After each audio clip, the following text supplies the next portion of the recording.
இன்னொரு விஷயமும் நான் இங்க சொல்லணும்.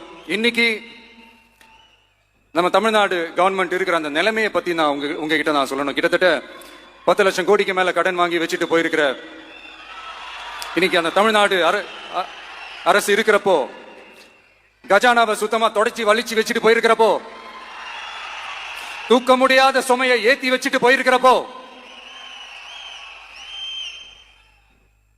அப்படிப்பட்ட ஒரு நிலைமையில தான் இந்த பொறுப்பை நம்ம கையில் எடுத்திருக்கிறோம். உடனே நீங்க நினைக்கலாம், என்னடா இவர் ஏதோ பொறி வச்சு பேசுறாரா அப்படின்ட்டு. அப்படிலாம் எதுவுமே கிடையாது. உள்ள போய் பார்த்தா தான் தெரியும் எது எந்த நிலைமையில இருக்குன்னு, என்ன இருக்கு என்ன இல்ல, எது எந்த நிலைமையில இருக்கு எது எந்த நிலைமையில இல்ல.